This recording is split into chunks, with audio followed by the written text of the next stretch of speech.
There are many microscopic glands that are there in the epithelium of the stomach wall.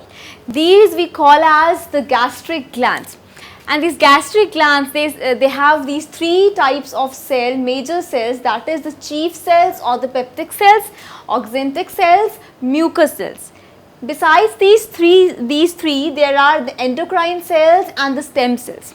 So let's discuss these cells which form an important part of these gastric glands. First of all, we have the chief cells or the peptic cells, which are also known as zymogenic cells. They are also known as zymogenic cells, right? What is the important function of the zymogenic cells? They actually secrete the enzymes, that is the pepsinogen and prorenin. These are actually what? They are proenzymes. You can also call these proenzymes as zymogens. So what are the proenzymes and zymogens secreted by these zymogenic cells, chief cells or peptic cells? That is pepsinogen and prorenin. So now let's label chief cells or the peptic cells. Now they are present in numerous amount in the basal region. So these are the chief cells. They are what? They are the chief cells, which we also call as, remember, peptic cells or zymogenic cells, as they secrete zymogens. Zymogens means proenzymes, right? What are the names of those proenzymes? It is pepsinogen and prorenin. Then we have another type of cells, that is the oxyntic cells. We also call oxyntic cells as the parietal cells. We also call them as parietal cells. They secrete HCl and Cassell's intrinsic factor. So hydrochloric acid, which is important for the action of the enzyme pepsin, right? It is secreted by which type of cells? The oxyntic cells or the parietal cells. These cells also secrete Cassell's intrinsic factor, IF. And what is the role of this Cassell's intrinsic factor? It helps in the absorption of vitamin B12. So it is performing a very important function, that is absorption of vitamin B12. So let's label the oxyntic cells over here. This is an oxyntic cell, or you can also call this oxyntic cell as what? Parietal cell, right? Oxyntic cells as parietal cells. Then we have the mucus cells.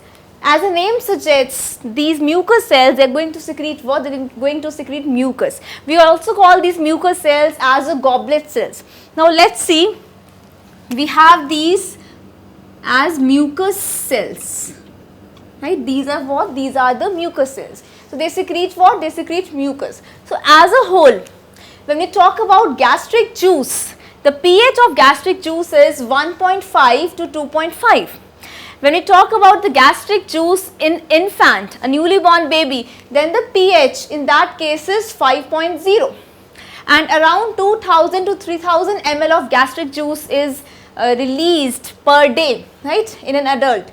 Then this gastric juice also contains, as we have discussed, pepsinogen, prorenin, gastric lipase, gastric amylase, mucus, hydrochloric acid, secreted by what? These cells, chief cells or peptic cells, oxyntic cells, mucus cells, right? This is what forms the basic composition of the gastric juice.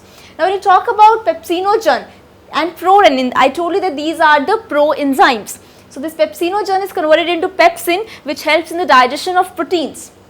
Then we have prorenin. It is present in, you can say, small young babies only. It is not there in the adults, right? The prorenin, this proenzyme is not there in adult. It is only present in young babies, right? Then gastric lipase and gastric amylase. When we talk about gastric amylase activity is inhibited in acidic pH.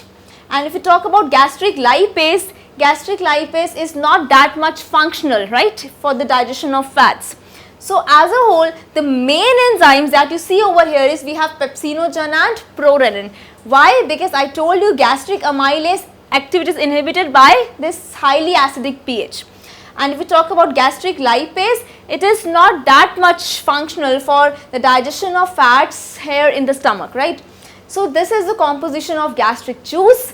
Then we move on to another type of cells, that is the endocrine cells. Now these endocrine cells, there are two types. We have the argentefin cells and the gastrin cells. You can also call these gastrin cells as G cells, right? So first of all, let's label this argentefin cells.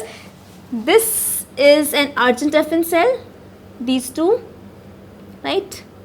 Argentefin cells. and this is a G cell. So what is the function of argentifin cells? It secretes the hormone that is serotonin, somatostatin, histamine. You will learn what is the function performed by these hormones later, but argentifin cells secrete what? Serotonin hormone, somatostatin and histamine. Then the gastrin cells or G cells, they secrete a very important hormone, that is gastrin. It is gastrin, right? So remember that the gastrin hormone is secreted by which cells? The G cells, right? Now we have stem cells also. What are these stem cells? These are basically the undifferentiated cells. For example, if you are suffering from gastric ulcer, right, then these cells are going to increase in number and they are going to actually heal and repair that part. So the stem cells are what? They are the undifferentiated cells. They multiply and replace other cells, increase in number when gastric epithelium is damaged, right? So if the condition is like that, if the epithelium is damaged, then these cells, stem cells, are going to repair that part by increasing in number. So they have what? They have a healing action.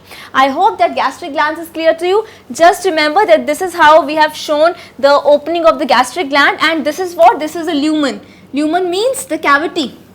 The cavity is known as what here? Lumen, right? And remember how you're going to label these types of cells. We have oxyntic cells, chief cells, mucus cells, G cells, argentifin cells, right? This is how you're going to label this gastric gland, right? And this is how you're going to discuss the types of cells and the type of secretion that they are secreting. So this was all about gastric glands. Just pause the video for a time and just go through whatever we have done so far.